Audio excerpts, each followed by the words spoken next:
A spooky night under the lights for the Friday Night Blitz. This is the most important freaking game of your life. With Halloween on the horizon, it's time for some trick plays. And teams can treat their fans by lighting up the scoreboard. Touchdown, Warriors! Underdogs look to put a scare into their opponents, while quarterbacks try to avoid seeing ghosts.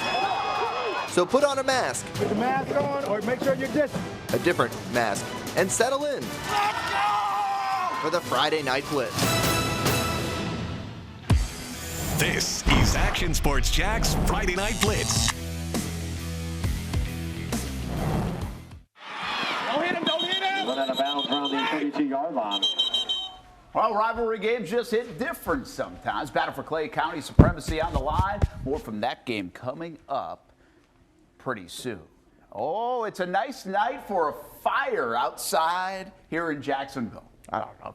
A fire? Really? Also a nice night for some high school football.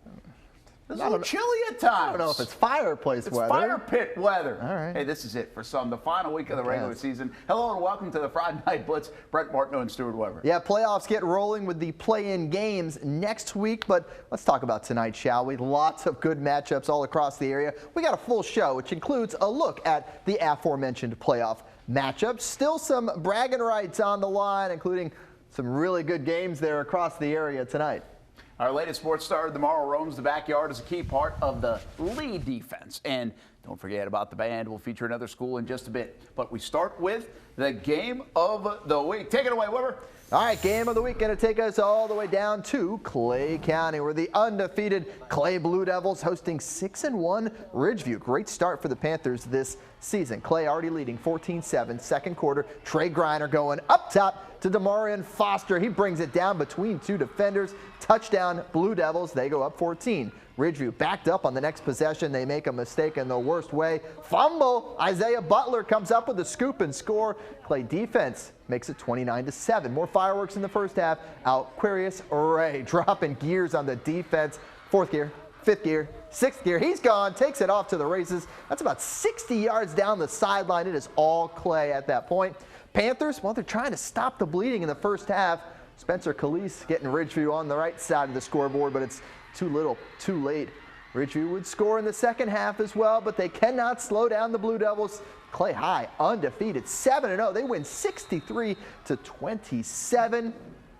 I don't know. What do you think? Should we bring in our Game of the Week correspondent, MARCEL Robinson? Absolutely, we should do that if he's ready. So let's bring in MARCEL Robinson out in Clay County here tonight.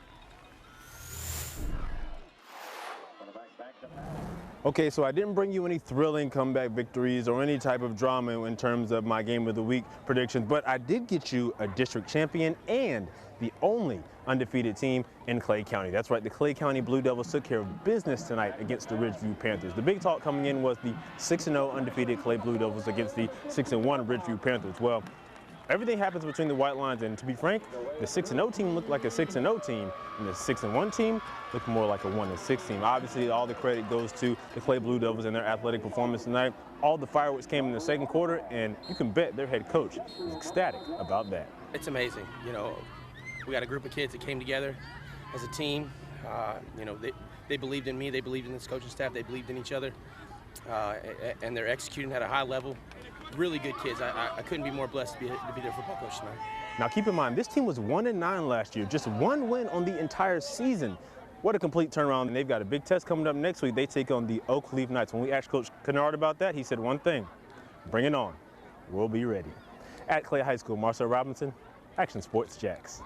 Yeah, what a job Coach has done out there. Some big games on the radar next week, all for bragging rights, right? Clay at Oakleaf, Marcel just mentioned that, Creekside and Ponte Vedra, and then Mandarin and Fletcher as well. By the way, that game has been moved to Friday, that Mandarin-Fletcher game, because of the lack of crowds for Florida, Georgia. There's some flexibility now in Duval County to move games Thursday and Friday.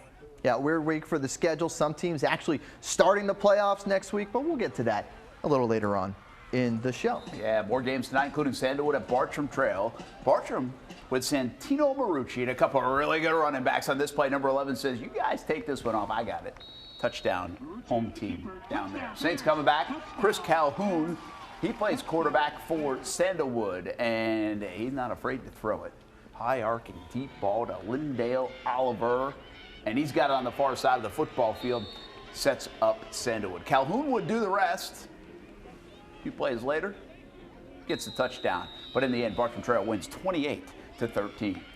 How about Rains and Trinity Christian? Two fantastic defenses going head-to-head. But let's start with the offense. That's because Trayon Webb is a special player. They hand him the ball and let him work. Nice broken tackle right there at the end.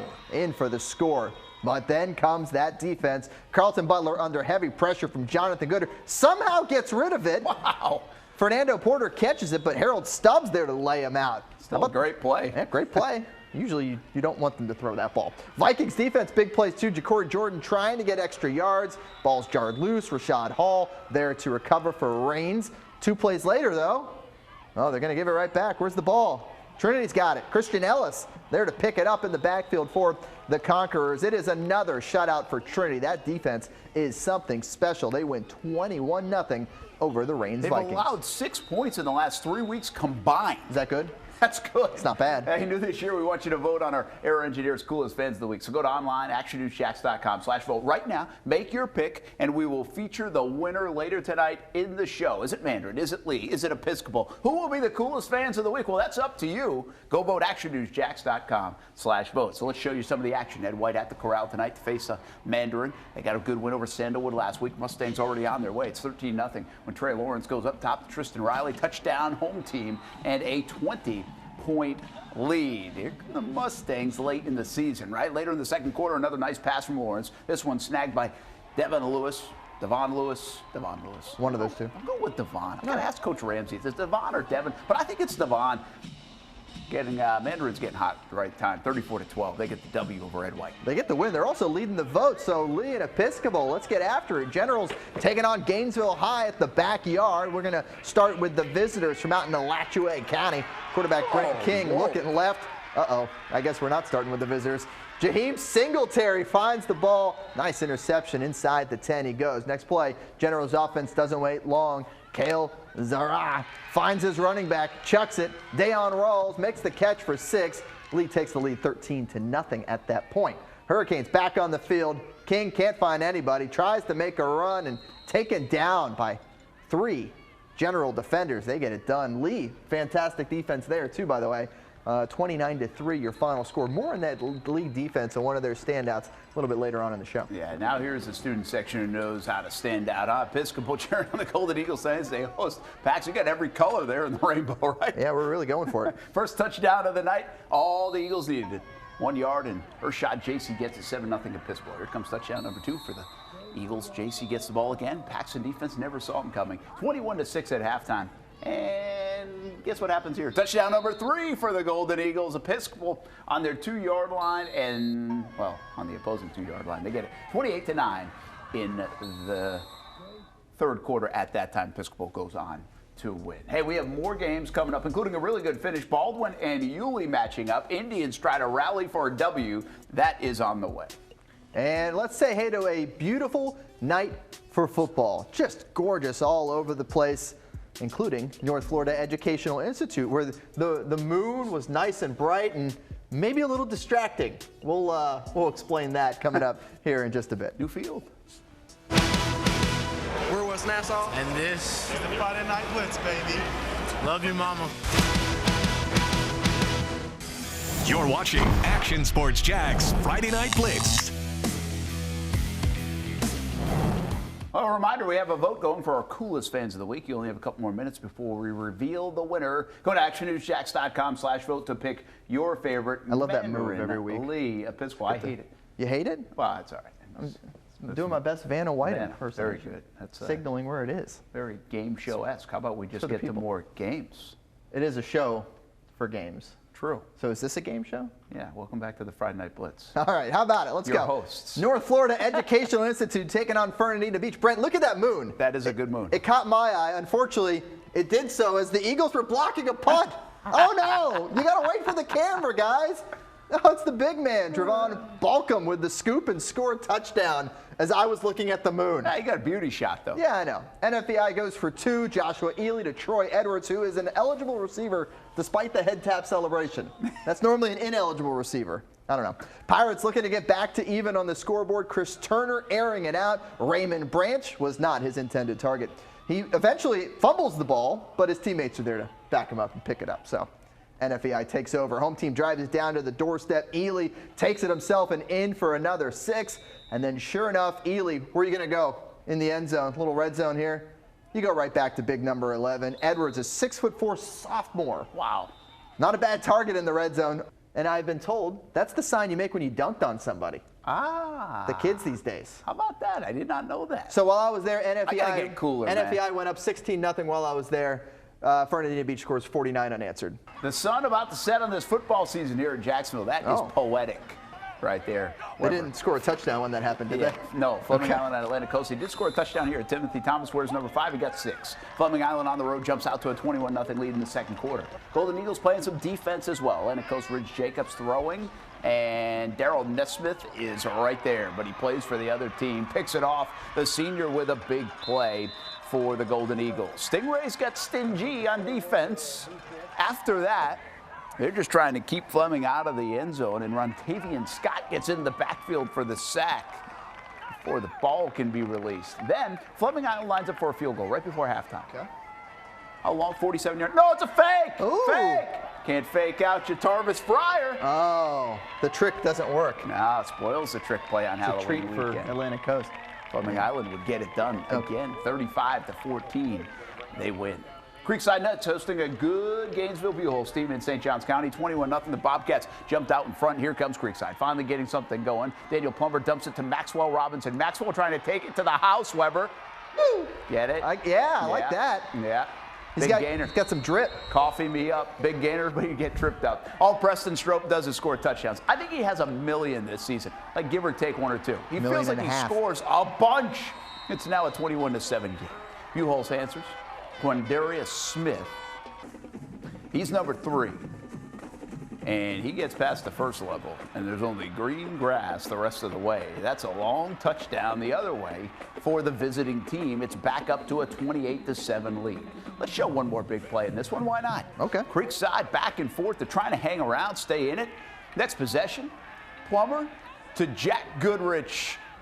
And that's in stride. Didn't break it. He's into the end zone, 28-14, but too much Bobcats tonight, 49-27. They beat Creekside. BUCHHOLZ now 5-1.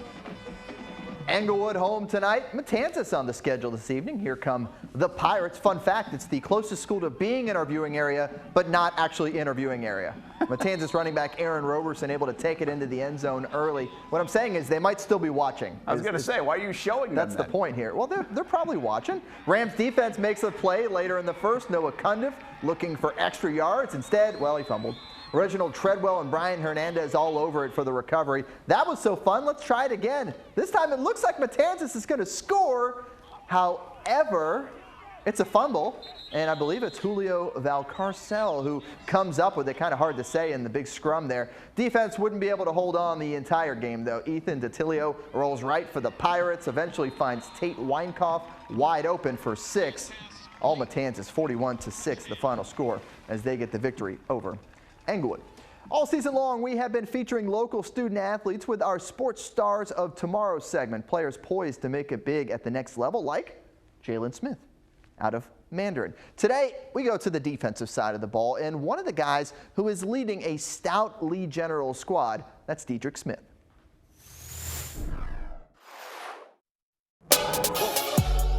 Diedrich Smith is a 6'1", 200-pound linebacker from Robert E. Lee High School. He's a key component to the Robert E. Lee defense, playing both linebacker and defensive lineman. As a junior last season, Smith had 43 tackles, 3 pass deflections, and 4 recovered fumbles for the Generals. He has tremendous field awareness and is quick to chase down the football. Robert E. Lee is off to a great start, and Diedrich is playing an instrumental part of their successful season. As one of the top 100 high school linebackers in the nation and a 3-star college prospect, Diedrich received offers from Charlotte, Colorado, Illinois, Miami, and North Carolina. And that offer from the University of Miami came when he was just 13 years old. But in September, he committed to play next season for the University of Memphis Tigers. From Friday nights to Saturday afternoon, local student athletes making a splash. Be sure to join us for SEC tonight on CBS 47.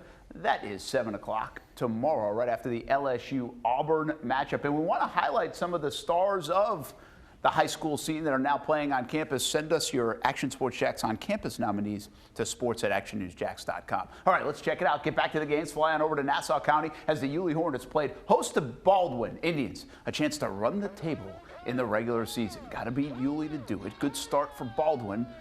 This will be a little over-the-shoulder touchdown. Bryce Tompkins to Larry Worth puts the visitors on the board.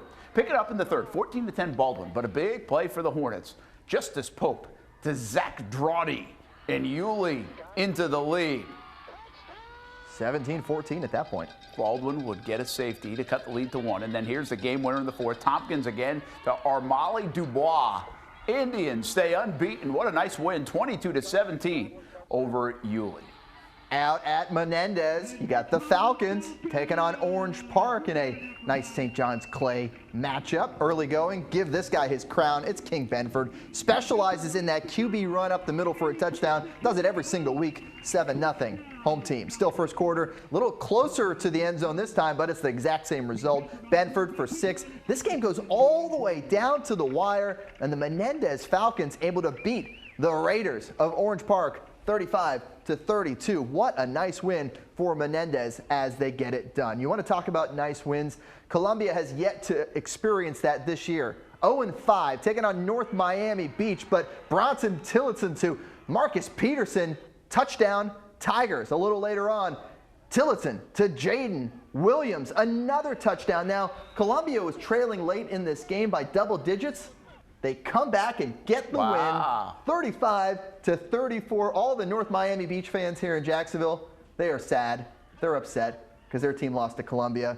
The Tigers get the job done. First win of the year for them. Really nice win. It's homecoming over at University Christian, who hosted Crescent City tonight. And we start in the second, where it's 49-0 UC.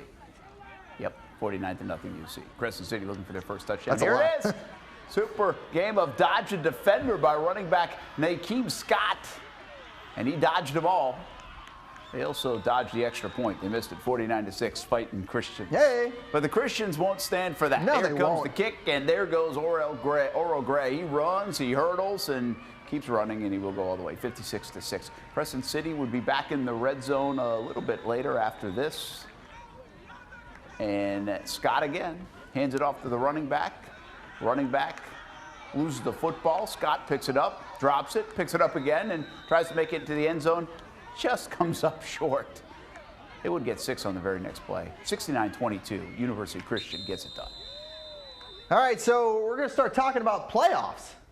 Playoffs? Yes, indeed. I set you up for that one. Here's some of the matchups we have starting next week. Yes. November 6th is the official start of the postseason for the FHSAA. You got Episcopal at Wolfson, Monroe Day at University Christian, who we just saw handle Crescent City, Hamilton County at Fort White. Those are a few of the small school matchups that we have coming up next week. It's the preliminary play-in games. You see, everybody's in the bracket, right? Everybody. So the wall that says it all, baby. There's so many teams in the bracket that we had to get some of these extra matchups to set up the full bracket, including Englewood at Columbia. The Tigers get that first win of the year at the end of the regular season. Now they host a playoff game next week against Englewood. Here's 2 more over on my left as we make a little movement there. Bishop Kenny at home against Ed White. They played at Ed White earlier this year. The Commanders winning that one, so Bishop Kenny, maybe a little revenge down by the river. And you got Westside and Yulee. Westside coming off a nice win tonight. Yulee obviously played that close game against Baldwin, and the winner will play against Rains as well. So they'll get to host Rains. That's the weird thing. Even though they're in the preliminary game and Rains is waiting, that team that just played gets to host the next week. It's kind of this weird bracket where every game was a coin flip to see who'd be home. There's really no rhyme or reason to it. Just a coin flip, random draw. So all these teams, well, some of these teams start next week. Yep. And then obviously everybody starts 2 weeks from tonight. Yeah, you got these in the FHSAA. Just want to mention also, by the way, the SSAC, the Southern Sunshine State State Athletic Conference. There it is. There's another SSAC in college sports, which is Southern State's Athletic Conference. The Sunshine State Athletic Conference. So Christchurch, Providence, Bishop Snyder, St. Joe's, those kind of teams, they start their brackets next week as well. Not pictured, but we'll build them one at some point. Yeah. The coolest fans of the week is brought to you by Air Engineers. All right, who's it going to be in our coolest fans of the week? The Mandarin Mustangs. There you go. Doing some push-ups tonight. They win 34-12. That's at least 34 push-ups, I would say. And they are the coolest fans of the week. Go to actionnewsjax.com/vote, and you could see a different winner in our 11/20 edition of the Blitz. More to come on the Blitz, including the play of the day. And a reminder, there is more of the Blitz at 11:20 on CBS 47 as we blitz through the highlights of the night. Also, you can catch this show anytime on Facebook, Action News Jax.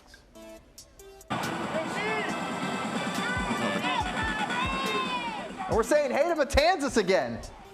They don't get to vote for fans of the week because they're not interviewing area, but they brought a speaker and we're playing Sandstorm and getting the team, you know, juiced up, ready to go. Also, by the way, a jazz solo from the Englewood band of Careless Whisper. Wow, gotta give them a nod for that. Get in our viewing area, Matanzas. Good music out there. My name is Raul Ponce de Leon. And my name is Kalus Henley. We are the Englewood Rams, and this is the Friday Night Blitz. The play of the week is brought to you by Farah and Farah. Hey, one of the top recruits in the area, James Singletary. How about that pick right there? That is our play of the week. And we're going to leave you with the band of the week coming from the Englewood Rams. Drumline getting it done tonight on the Friday Night Blitz. We'll do it again at 11:15 on both stations.